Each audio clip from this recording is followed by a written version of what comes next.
Hello everyone. In this video, we take a look at the following image to discuss two locations and their information systems architecture. But before that, let's talk about the definition of information systems architecture. An information systems architecture is the business processes, rules, system structure, technical framework, and product technologies for a business. Now, the image that was given to us in class is of two locations, that is a location A and location B. As we can see, the architecture of the information systems circles around the hardware and the software used to deliver the solution to the final consumer of the services and the products.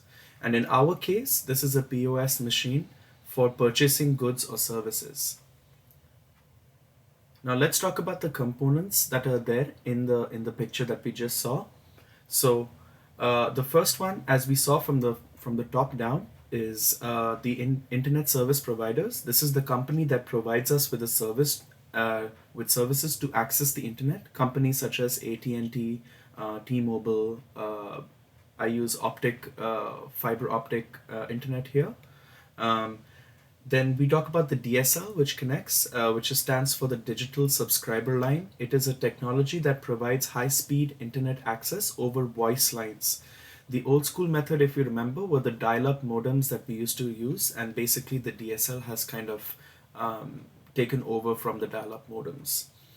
The third one is the VPN router. The VPN stands for Virtual Private Network, and the router is the device that connects the computer to the internet. However, it is in comparison to a regular router, it is a powerful firmware that helps manage several PCs on a virtual private network, which connects to the backend servers.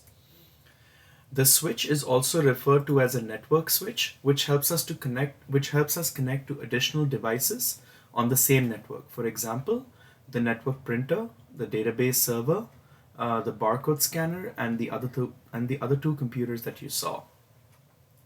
The sixth one is database. The fifth one is server. A server is a computer, hardware or program, or it could be a hardware or it could be a program which could be cloud based that provides services to the connected devices in the network. In our case, it is a physical server which has a backup for all the data that is there. The sixth one is a database. It is an organized set of related data that can be accessed electronically, which is of course again linked to the server. The seventh component is of course the computer, which is one of the most important components of all the components that we see. It is a hardware device that links up all the components that I mentioned before, and it uses software to scan these barcodes and print receipts to the customer using the server to connect and record transactions on the database. So it records. So not only does it scan, the product IDs. Like it could be a book barcode if you're purchasing from a bookstore, or it could be anything else, or a service that you're going if you went to take a haircut or something like that. And then of course it invoices and it bills, and then it uses all that information to kind of track it on a database as well. So if you're a customer, it'll give a customer ID, the time of the customer came into the store, things like that. So the computer is really useful and it's really powerful to use software technology to kind of link everything together and kind of like come across and kind of basically like and kind of record all these transactions. So in location B, we see that the information systems is set up in a similar way. However, the only difference that I found was that there is no server and there is no backup infrastructure involved compared to the location A, like I just said. I do have some suggestions for improvement. The first one being firewall and security software to be installed in order to protect all the computers on the network. It'll be beneficial for everybody to install a firewall. And then the second one would be a Norton antivirus or like an Avast antivirus, which could be installed again on the computer, which can track cyber threats in real time. So that could be helpful and beneficial, to protect the company and of course all confidential information. The second one being improving backup. So we see that in location A there is a physical server, and let's say in case of an emergency, if there's like a fire, or there's hurricane, or there's like an earthquake, things can happen.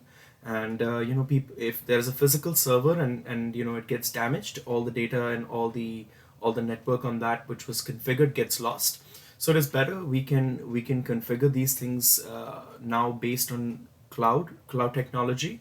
Since this is an old school method, we can kind of move towards a newer application of things. So using Google or Dropbox, I mean, you can kind of use those as backup options for your data, and kind of connect all the servers on that. Let's talk about the DSL upgrades. So DSL is an old technology, but it was really useful. Of course, from the regular dial-up modem to the DSL was a big switch, even in terms of speed.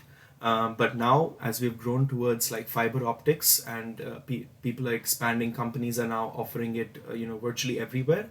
We can kind of move to the LAN environment, which you can connect to like a Wi-Fi router again, which can bring like where you can connect your devices on a Wi-Fi network.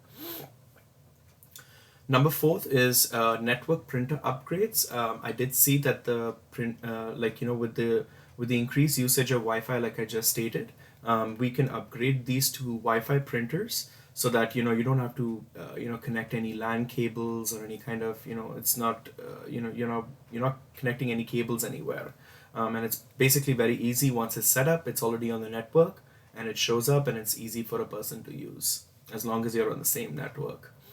Now the fifth one is of course computers. Since they're old school computers, they you can connect them through LAN.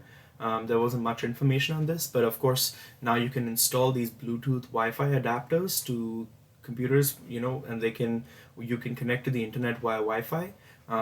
If the organization doesn't want that, you can completely overall you can upgrade it, and every system or every computer that now comes in the market comes with like the accessibility of Wi-Fi. And I believe that Wi-Fi is a great feature. You have no cables involved like the old school method, like the desktop computers had. So I think that's a great thing. The references for me that I got were the Google search for all definitions that I got, and then I use Pedia, I use Fortnite.net, and then Fortnite.com, and DSS resources. Thank you so much.